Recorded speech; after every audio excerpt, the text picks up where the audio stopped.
Olá, meu caro aluno, minha cara aluna. Na aula de hoje, nós vamos trabalhar com os crimes contra a honra. São comportamentos criminosos, comportamentos delituosos, que atingem a nossa imagem, a nossa dignidade, a nossa reputação. São os famosos crimes de calúnia, difamação e injúria.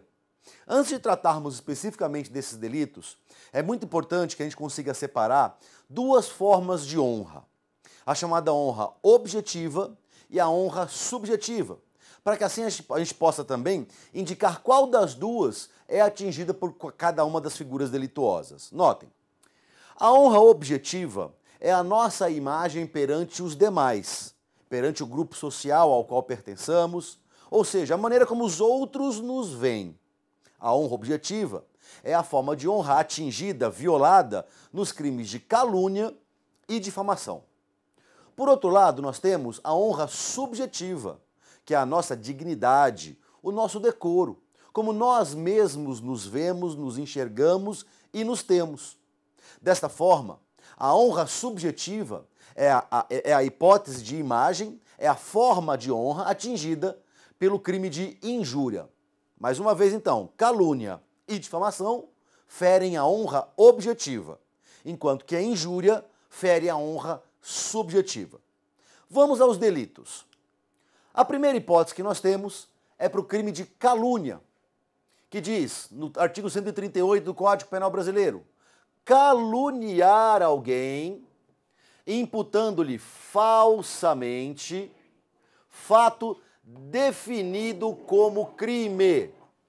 Um detalhe importante para a gente poder separar e demonstrar a distinção entre o crime de calúnia e o crime de difamação, uma vez que os dois atingem a honra objetiva, a nossa reputação, a maneira como os outros nos veem, é que na calúnia a ofensa é bastante peculiar.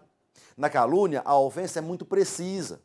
Na calúnia o que nós temos é a atribuição falsa de um comportamento tido como criminoso. Não é simplesmente ofender a vítima chamando-a de ladrão, chamando de traficante, de usuário de drogas, nada disso. Na verdade, a calúnia exige que se descreva um fato criminoso, que se defina, que se impute, se atribui à vítima um fato definido como um crime e não uma simples pecha de criminoso. E é importante, para se falar em calúnia, que essa atribuição seja falsa. Vejam, caluniar alguém atribuindo-lhe falsamente fato definido como crime, o que significa dizer que o agressor, que o ofensor, tem a perfeita noção e o conhecimento, tem a ciência de que a vítima não praticou aquele fato que está atribuindo, que lhe está sendo atribuído, percebam. O falsamente é chamado elemento subjetivo do tipo penal, o que significa dizer que para que se tipifique a figura da calúnia, para que a hipótese em concreto se amolde ao tipo penal de calúnia, que na cabeça do sujeito ele tem essa ciência, ele tem esse conhecimento e com a intenção clara de violar a honra da vítima, atribua a ela um fato definido como crime. O tipo penal do artigo 138, o crime de calúnia, é um tipo penal anormal, porque ele possui elementos objetivos, puramente descritivos, como o verbo, possui ainda elementos subjetivos, que indicam um estado de ânimo, um dolo especial, um conhecimento específico, no caso, o termo falsamente.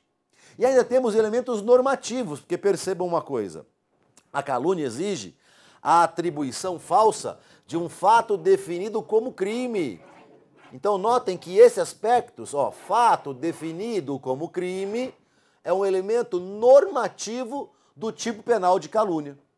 Agora, um detalhe bastante importante é que para se tipificar a calúnia, o fato tem que ser fato criminoso e não fato contravencional. A partir do instante em que o ofensor atribua falsamente à vítima um fato tido como contravenção penal, não se amolda esse fato, esse ato, essa ofensa, não irá se amoldar ao tipo penal do artigo 138. E aí, dessa maneira, vai acabar tipificando de uma maneira relativa o crime de difamação, que é uma ofensa genérica. Notem, enquanto a calúnia é uma ofensa específica, é uma ofensa precisa, fato definido como crime, na difamação, o que se atinge também a reputação, mas é através de uma ofensa genérica, através de fatos mais abstratos e não um fato concretamente definido como crime. Interessante quando nós falamos em calúnia, é que a calúnia tem duas situações bastante curiosas, percebam. Num primeiro momento, no parágrafo 1º, diz que na mesma pena, ou seja, responderá tal e qual pela calúnia, quem, sabendo falsa essa imputação, a propala, a divulga. Ou seja, pode não ser o autor direto, aquela primeira pessoa que atribuiu falsamente à vítima aquela situação definida como crime, mas um terceiro que toma ciência, sabendo que a vítima é inocente, sabendo da falsidade dessa alegação, também propala, também divulga, porque assim, obviamente, estará atingindo ainda mais a honra objetiva, a reputação dessa vítima. E por fim, falando em calúnia ainda no tipo penal, importante lembrarmos, vejam, que é punível a calúnia contra os mortos. Notem, pessoas mortas, não é? Indivíduos mortos, deixam de existir no mundo jurídico. Passam a ser decujos, passam a ser coisas inanimadas, obviamente. O que acontece é que, ainda que falecido, a reputação daquele indivíduo, não é? Persiste. A imagem que ele gozava no meio social, no meio familiar ao qual ele pertencia, persiste.